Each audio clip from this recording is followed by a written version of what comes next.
مانشستر سيتي الفريق المرعب المخيف اللي يعني حاجات كتيره قوي قدر ان هو يكسب على ارسنال 4-1 عشان يبقى كده خلاص بنسبه كبيره قوي مانشستر سيتي هو اللي في ايده ان هو يكسب الدوري، يكسب بس كل ماتشاته والدنيا مرتاحه عشان اخيرا حال الدوري يتغير بعد ما ارسنال فضل متصدر شهور طويله. فتعالى نتكلم في الماتش اللي حصل فيه حاجات كتيره ونتكلم عن ارسنال عموما والموسم بتاعهم وكل الحاجات دي. فالاول اعمل لايك وشير قبل ما نخش على الحلقه عشان تساعد الناس توصل ناس اكتر. ما تنساش تعمل سبسكرايب وتستنى كل الفيديوهات الجايه. وبس اهلا بيك في كروس اوفر، انا عمرو زكي ويلا بينا. قبل ما الماتش يبدا واي حد بيتفرج على مانشستر سيتي عارف ان هو هيعاني في الاول، لان السيتي من الفرق اللي بتلعب كوره سريعه جدا، بيلعب عليك ضغط عالي جدا، شكل الضغط حتى بتاعه مختلف. يعني فكره الاثنين اللي بيبقوا قدام هالاند ودي بروين اللي بيحاول لمهاجم تاني لما الكوره تبقى مش مع السيتي، والخط وراهم الثلاثه جندوجان اللي بيتقدم لقدام مع جريليش على الشمال او مثلا فودن على اليمين او برناردو او ايا كان مين على اليمين. النهارده كان برناردو سيلفا اللي على اليمين مع اثنين تانيين وراهم رودري وبيزق معاه ستونز مع الثلاثه اللي ورا. شكل الضغط بتاع الثلاثه 2 3 2 ده غريب جدا ومريب وبيعمل قلق جامد، وفعلا بيخرج على اي فريق في انه بيخرج بالكوره. ده اللي كان باين جدا عند ارسنال في بدايه الشوط الاول والشوط الاول كله. حتى عموما ارسنال بيعاني عشان يخرج بالكوره من تحت،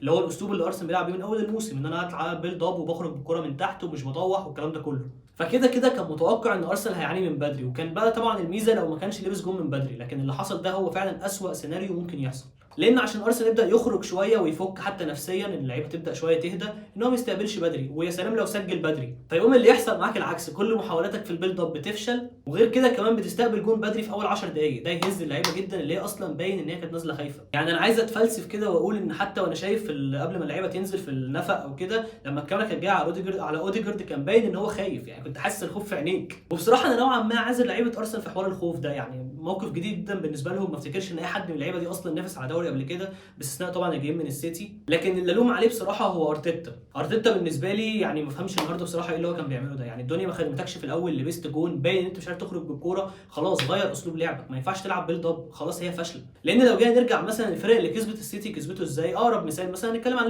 ليفربول لما كسب السيتي هو استغنى خالص عن البيلد اب، رغم ان كلوب مرسخ الموضوع ده وفي الهويه بتاعته من قبل ارتيتا بكتير. فكره ان انا لازم اطلع بالكوره من تحت والالعاب اللي بتتعمل واللعب بين الحارس والاربعه مدافعين والشقاوه اللي بتحصل ورا دي. لما جه يلعب قدام السيتي في الماتش اللي كسبهم 1-0 بالجون بتاع صلاح، استغنى عن ده خالص. كان بيلعب على المرتده، علق كور طويله وحاول تلعب في المساحه اللي في ظهر قلب الدفاع. لكن اللي ارتيتا عمله ان هو كان مصمم ان لا انا هلعب بالكره من تحت ومش هعرف اطلع وهيبان ان انا بعاني ويبقى شكلي وحش.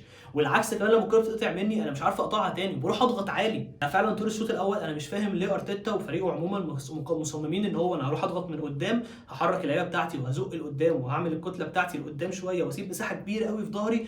يعني انت اتضربت فيها كذا مره، فباين ان هي مشكله وانت مش عارف تتعامل معاها، لان انت ما بتقطعش الكره قدام. هي دي المشكله، ان انت بتلعب ضغط عالي فانت بتقدم كله لقدام، لازم تقطع الكوره. ما تقطعتش فانت عندك مساحه ورا يتعمل فيها مشاكل. وده كان باين قوي باللينك اب بلاي والحفظ والفهم اللي بين هالاند وبين دي بروين. كل مره الكوره حتى لما السيتي بيبان شويه ان هو عانى او ارسنال اخيرا احكم الضغط وبتاع، بكل سهوله كوره عاليه على هالاند اللي بيطلع ياخدها. طلع استلم في الكوره بتاعت الجون الاول، بيستلم برجله قدام هولدنج بكل سهوله. يعني هو مش طالع زي اي مهاجم بس اللي هو ها على امل اجيبها بدماغي، لا ده طالع واخد الكوره ومنزلها عادي يعني صباح الفل. واللعبه دي اتكررت كتير، ان اللعب يبدا يتجمع شويه ورا مع السيتي، لعيبه ارسنال تبدا ان هي تزق اكتر، تتعشم اكتر، يقربوا المساحه تفضى، هالاند يروح جاي مع هولدنج يروح واخده يطلع يستلم الكوره ينزلها لاي حد اللي هيوديها لهالاند، اللي يوديها لدي بروين اللي راح في المساحه اللي وراه، او حتى من غير اي حد هو هالاند نفسه قادر يوديها لنفسه. حتى بعد الجون الاول فضلت نفس المشاكل الموجوده والسيناريو ازداد سوءا، لان حتى ارسنال ما عرفش ان هو يحافظ ان هو يخرج الشوط الاول 1-0. لان ارسنال فعلا استقبل جونين في الشوط الاول في اوحش توقيتين ممكن يستقبل فيهم اجوان. يستقبل جون بدري بره ملعبه وهو اللعيبه مهزوزه فتتهز اكتر، ولما يبداوا يمسكوا نفسهم فيستقبل جون في اخر الشوط الثاني فيهز نفسيتهم وهم نازلين الشوط الثاني برضه، يبقى خلاص حاسس ان الدنيا بدات تنتهي. وبرضه من الحاجات بصراحه اللي اعتقد يعني في رايي البسيط المتواضع اللي ملوش اي لازمه،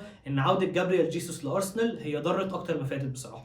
الثلاثيه اللي كانت موجوده قبل ما جابريل جيسوس يرجع من الاصابه، اللي كانت بين تروسرد ومارتينيلي وساكا، بالنسبه لي كانت عامله شغل احسن. يعني جيسوس من ساعه ما رجع من الاصابه اللي هي من بعد كاس العالم، وهو مش جيسوس كان قبل كاس العالم خالص. فعلا قبل كاس العالم كان فارق. لما كنا بنتكلم ان ارسنال ازاي بيطلع بالكوره وهو ازاي بينزل يبقى هو اللعيب الزياده في نص الملعب واخد معاه حد من المدافعين فيفضي مساحه لمارتينيلي او ساكا اللي كانوا عاملين شغل جامد جدا في البدايه، كانت الثلاثيه دي كانت فاهمه بعض. كل ده بدا ينتهي من بعد كاس العالم، من بعد رجوع جيسوس تحديدا. لان تروسرد بالنسبه لي هو كان ماسك فورمه كويسه، كان لعيب مؤثر، لعيب بيتحرك كتير، لعيب حريف، كان بيبقى في تبادل مراكز بينه وبين مارتينيلي كان بيحصل. ده بالنسبه لي ما بقاش بيحصل خالص مع جيسوس، رغم ان ده كان بيحصل قبل كاس العالم. كنا فاكرين كميه الكلام اللي كنا بنتكلم عنه بيحصل في ارسنال بالذات في ناحيه الشمال. يعني انا كنت متوقع النهارده ان جيسوس مش هيبدا بالاداء السيء اللي كان قدمه قدام في ماتش ساوثهامبتون. هو الراجل مضيع كورتين ثلاثه لوحده كان بسهوله جدا يخلصهم.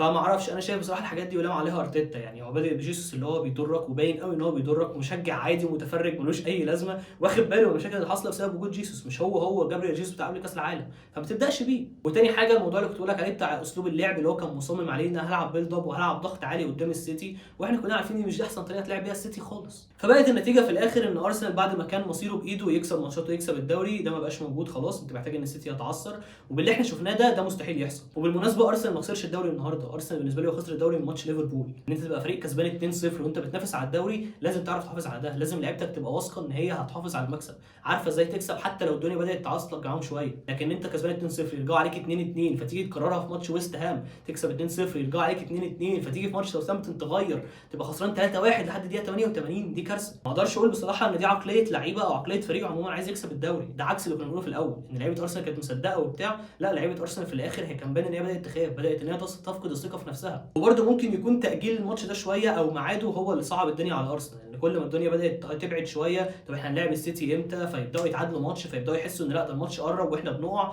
فيبدا تركيزهم يروح للماتش بتاع السيتي وينسوا اللي هم فيه. يعني غالبا ممكن يكون ده اللي وقع ماتش ويست هام مثلا وساوثهامبتون، ان مع السقوط بتاع ليفربول لعيبه ارسنال شكت وخلاص، قال لك ده ايه ده السيتي بعد ماتشين، امال هنعمل ايه قدامهم. بس ايا كان انا عايز اخرج من الناحيه السلبيه شويه واتكلم عن موسم ارسنال عموما، اللي انا كده كده هفضل مقتنع ان هو موسم ناجح 100%.